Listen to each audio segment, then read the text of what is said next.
Hello YouTube, it's Barbara Jean. I haven't been on YouTube for some time. I've just had a few health issues, and also I guess I was getting very tired and weary, and so it's kind of, I'm not, being on YouTube has not really been, let's put it this way, making videos is not one of the most enjoyable things I find, and I like watching videos, but I don't really particularly care making videos. But anyway, I told the Lord I wasn't going to make any videos unless I had a really significant dream or something really significant I wanted to talk about. Well, I had a significant dream. And so I decided I better come on and let you know what the Lord showed me in this particular dream. It was a very interesting dream. It was a rapture dream. And this dream was peculiar for me because I actually was raptured in the dream. All my rather rapture dreams, I haven't really been raptured, but preparing for rapture, getting ready to be raptured, getting cleansed or empowered to, but doing battle against those people, preventing rapture, its powers and principalities, but not actually being raptured. Well, in this dream I was actually raptured.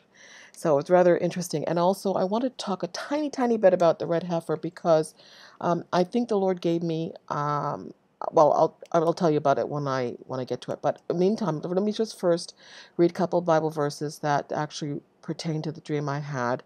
The first one I want to read is Song of Solomon, and this is the last chapter of the Song of Solomon.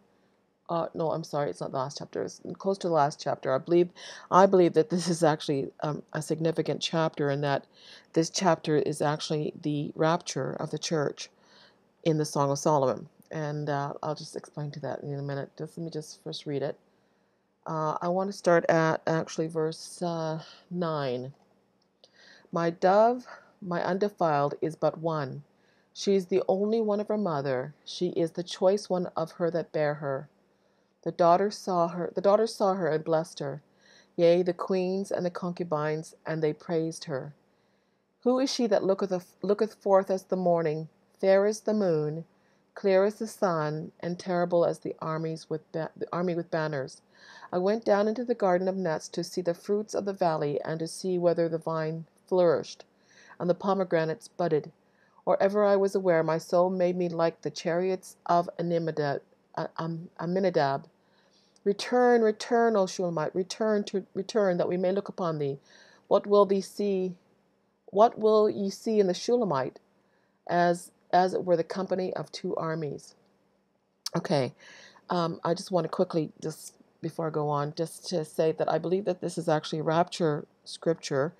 This is the bride of Christ, the bride of Solomon, the bride of the king, and she is fair, and she's fair as the moon. I wanted to bring that point out. She's fair as the moon.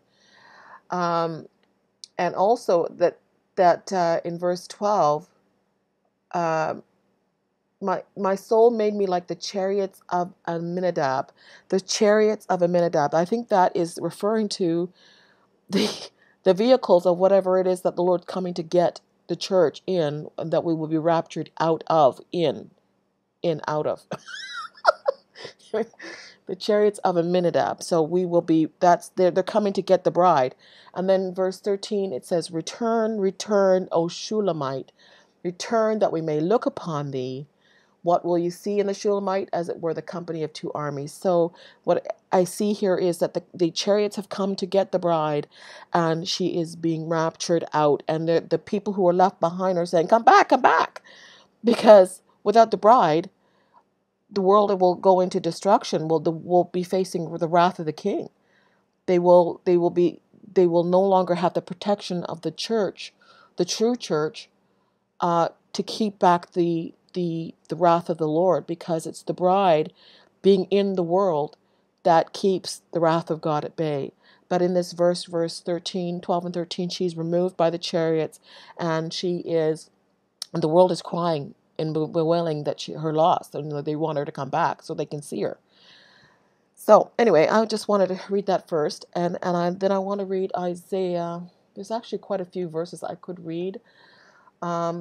but I'm going to try to not read as many as I'd like to. Isaiah 24, 7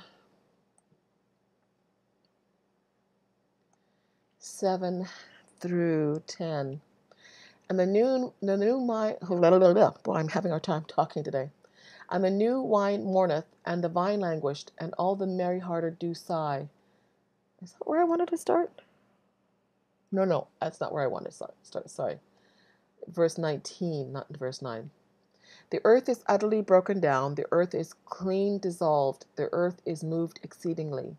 The earth shall reel to and fro like a drunkard, and shall be removed like a cottage. And the transgression thereof shall be heavy upon it, and it shall fall, and not rise again. And it shall come to pass in that day that the Lord shall punish the hosts of the high ones that are on high, and the kings of the earth upon the earth, and they shall be gathered together as prisoners are gathered in the pit, and shall be shut up in the prison, and after many days they shall be visited.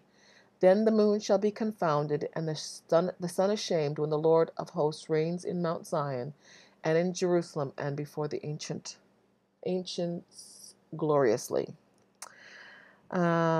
Ezekiel 32, 7 through 10. And when I shall put thee out, I will cover the heavens, and make the stars thereof dark. And I will cover the sun with a cloud, and the moon shall not give her light. And all the bright lights of heaven I will make dark over thee, and set darkness upon thy land, saith the Lord God. I will also vex the hearts of many people, when I shall bring the destruction among the nations, and into the countries which thou hast not known. Yea, I'll make many people ashamed at thee, and their kings shall be horribly afraid for thee, when I shall banish my sword before them, and they shall tremble at every moment, every man for his own life, in the day that they fall. Okay, now I also want to read Matthew 24, 29.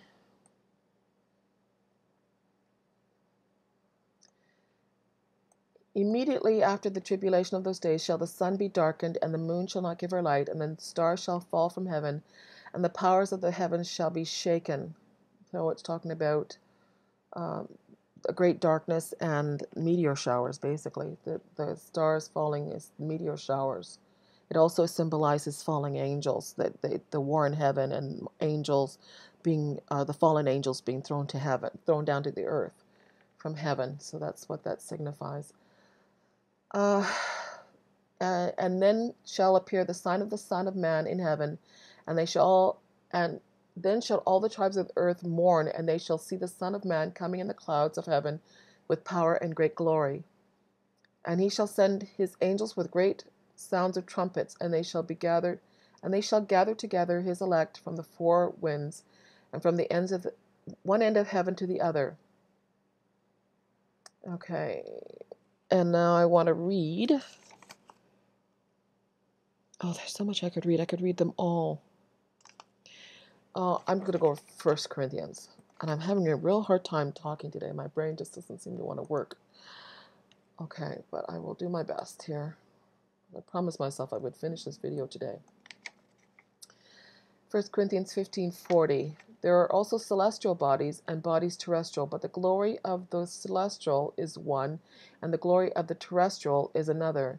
There is one glory of the sun, and another glory of the moon, another glory of the stars, for one star differeth from another star in glory. I believe that when he's talking about the glory of the sun and the moon, I'm going to explain this later, but I believe the sun represents Christ. I have said this in another video. I can't remember which one it is, but I said in another video that the sun, it had to do with the blood moons.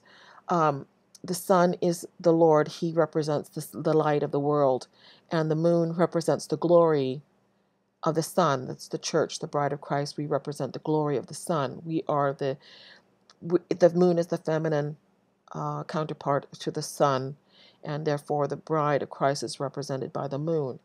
The stars represent heavenly beings such as angels, or even fallen angels. Okay, so and then I want to read Revelation chapter 6, 12.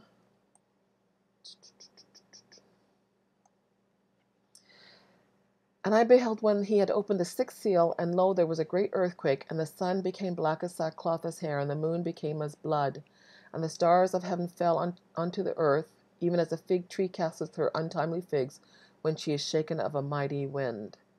And I believe that is referring to, again, meteor showers. Okay, meteor showers. So just the sixth seal is when the rapture of the church occurs. You see the rapture of the church in Revelation chapter 3, the Philadelphian church. They are raptured. That is a descriptive verse of the church, or chapter 1, 2, and 3 are actually descriptive word revelation of the church age, the different types of churches, the judgments on the church, and the actual description of the rapture and what's going to proceed during the rapture is found in chapter 6 in the sixth seal.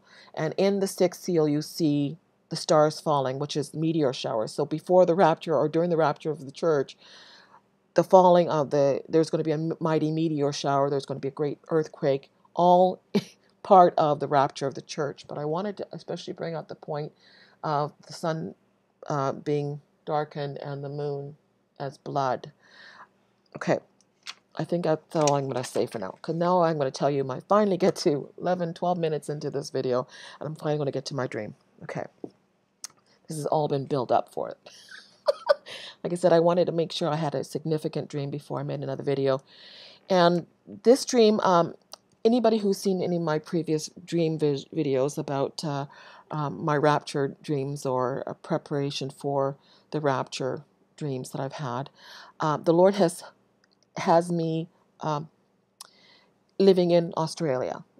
Now, to briefly go back, talking about my time in Australia, I lived a short time, just over a year in Australia, while I was working in a musical production. I used to be a singer and entertainer on stage. And while I was there in Australia, my longing for home, I wanted to go home, which is in Canada. That's where I live.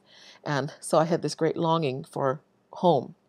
And so the Lord has been using that analogy in my dreams. I dream frequently. I have recurring dreams about Australia being down under. Now, if you think about the analogy, and no offense to anybody who lives in Australia, Australians are wonderful people. I enjoyed myself while I was down there. However, the analogy for being down under is that the world, living in an upside down world, the world in general is in comparison to the Lord and his laws and his world, we're in an upside down world. We are fallen people.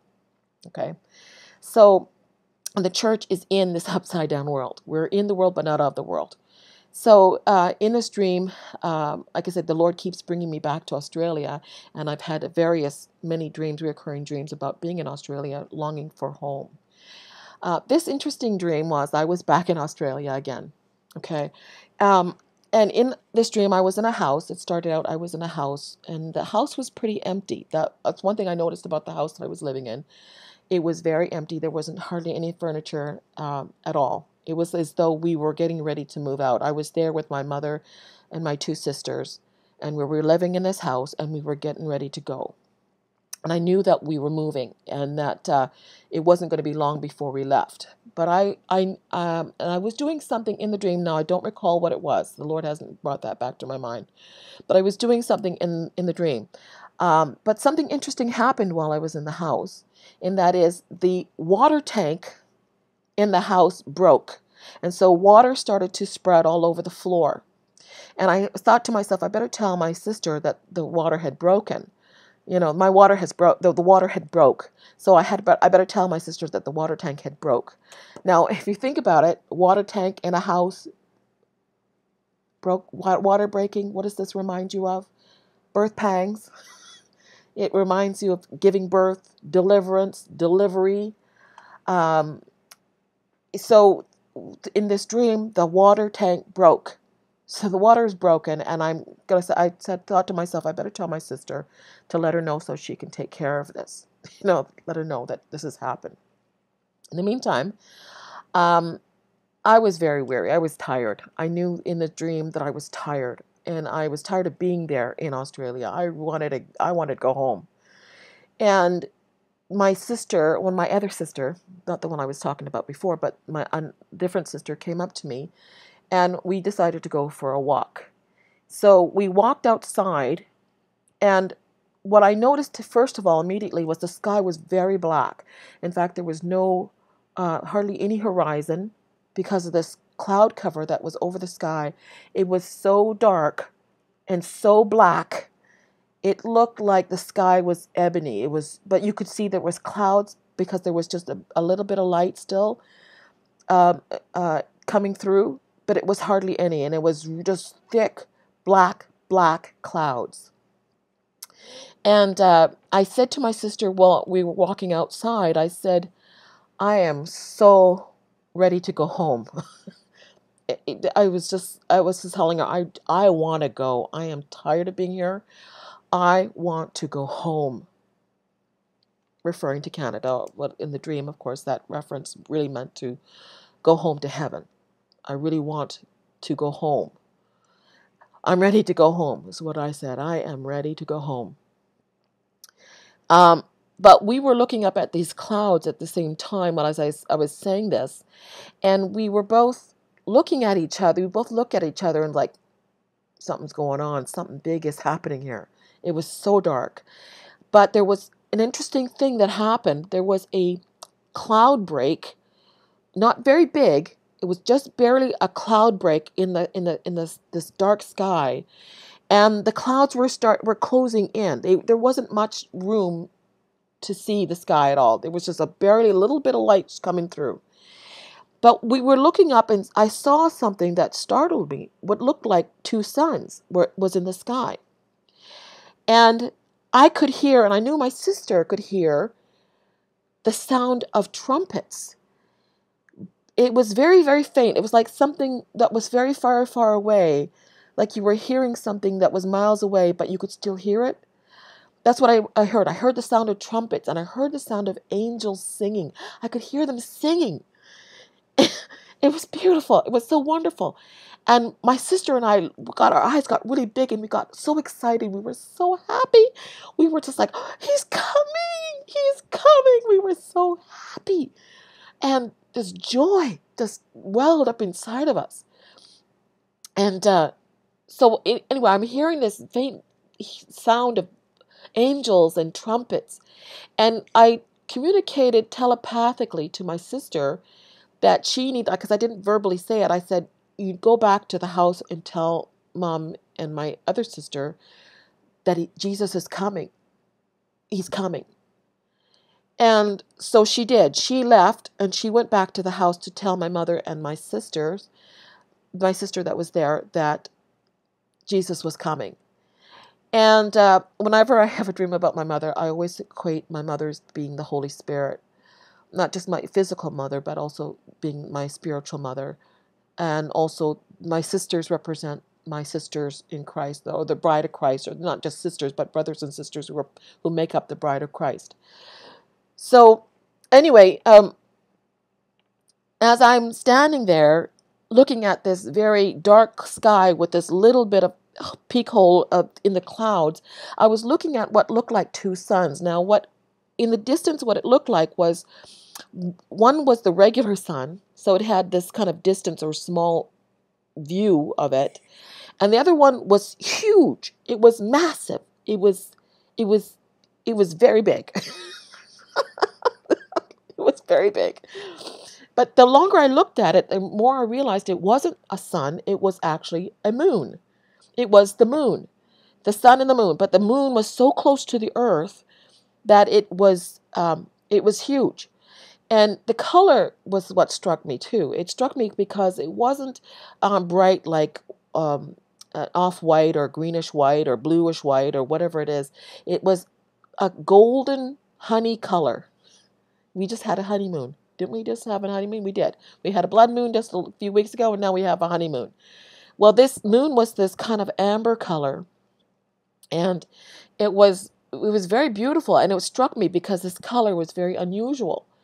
And I knew it was the moon when the more I looked at it, because I could see the craters on the moon. And um, so I'm looking at it, and I was just, oh, it was so beautiful, and I could still hear the sound of the angels and the trumpets. And I noticed that there were other people on the street, or on this area that we were walking in. It looked more like a park, an open area.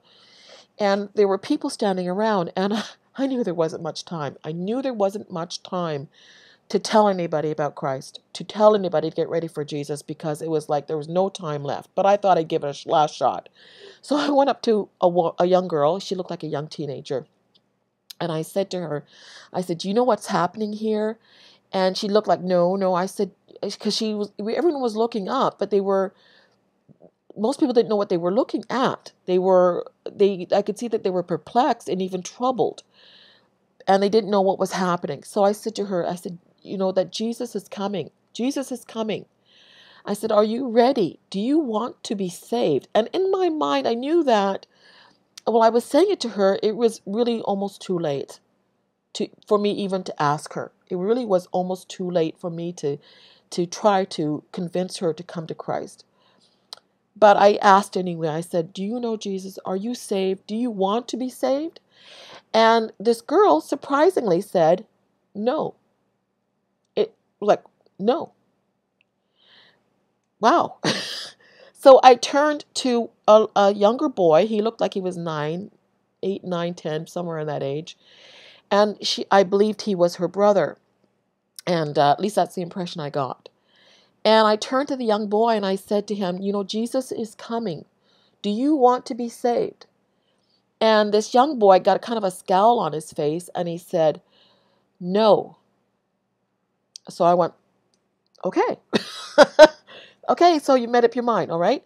So it was like something inside of me said, okay, then that's it. That's it. That's all I want. That's all I need to know. That's all I have to know. And the Lord gave me this interpretation of that, was that these are the children of disobedience.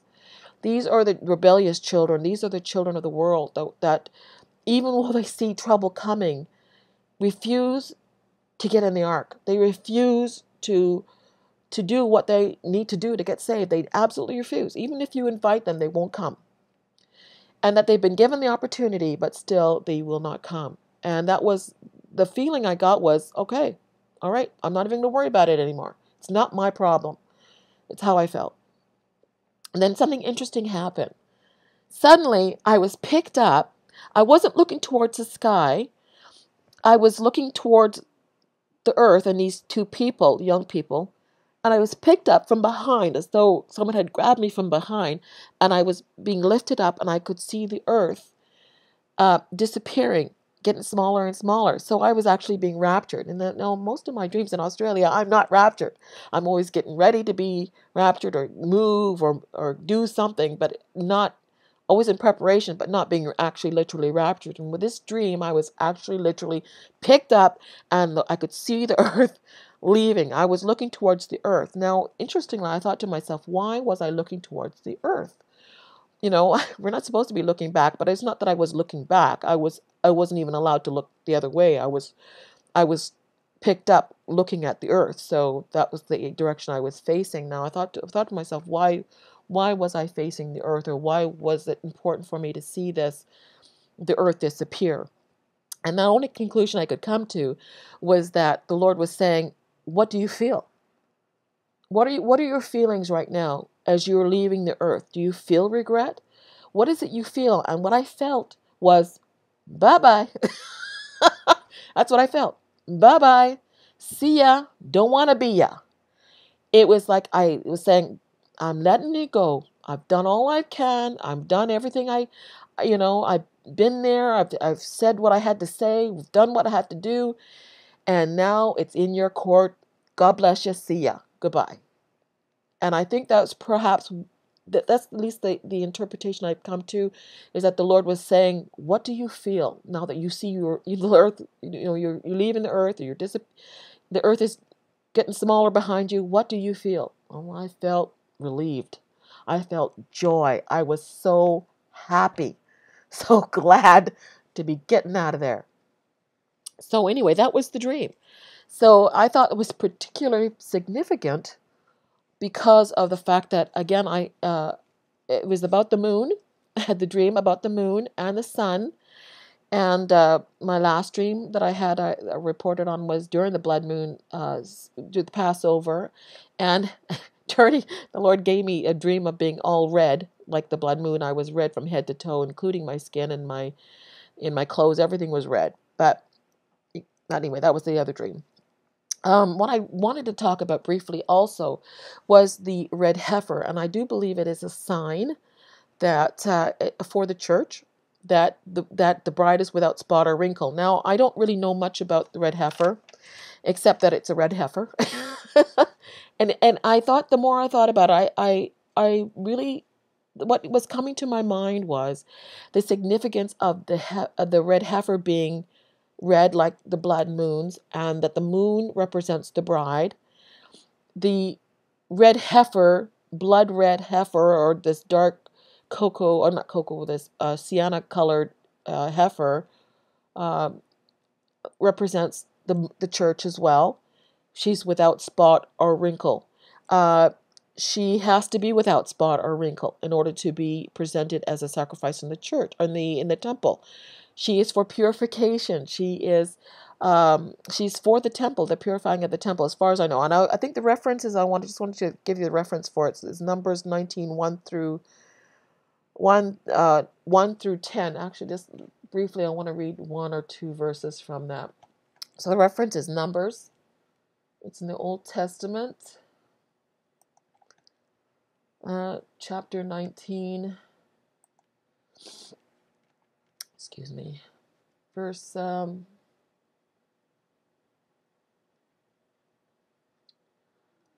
here, verse 2. And this is the ordinance of the law which is the Lord hath commanded, saying, Speak unto the children of Israel, that they bring thee a red heifer without spot, wherein is no blemish, and upon which never came yoke. Now, I believe that this, like I said, this is speculation on my part, but I feel like the Lord is giving me this interpretation. It's not a thus saith the Lord thing, but that I believe that the red heifer represents the spotless bride, because she cleanses the temple. Now, we are the temple of the Lord. We are the temple. We're the new Jerusalem in which he dwells, but we have to be without spot or wrinkle, and that reference is Ephesians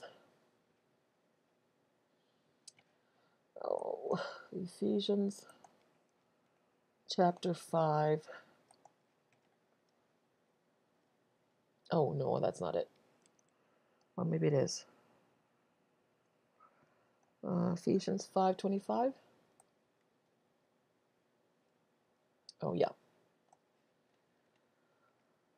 Oh, therefore, as the church is this is 24 actually. Therefore, as the church is subject unto Christ, let the wives be to their own husbands in everything. Husbands, love your wife, even as Christ also loved the church and gave himself for it, that he might sanctify and cleanse it with the washing of the water by the word, that he might present it to himself a glorious church, not having spot or wrinkle or any such thing, but that it should be holy and without blemish.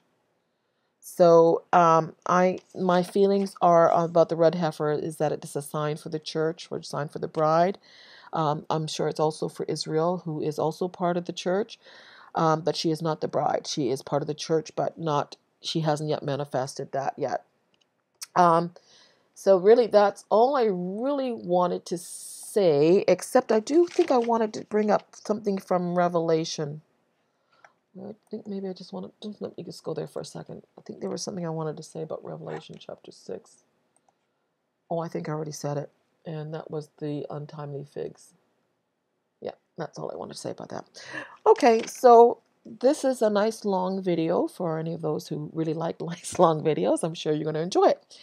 And anyway, I will talk to you later. And I hope, well, I don't know, people, but what can I say? If this dream is a good indication of things to come, we're getting ready to go. And I don't know when the day or hour is, but from my feelings, it must be pretty soon. Because to tell you the truth, people, I have been very weary. I've been feeling a heaviness and a burden just to get out of here. Let's go already.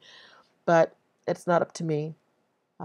We just have to keep persevering until He does come. But the Lord, like I said, has been giving me these dreams about Australia, and this one was particularly significant because I was actually raptured in this dream. All right, so God bless you, and I hope you all have a great day.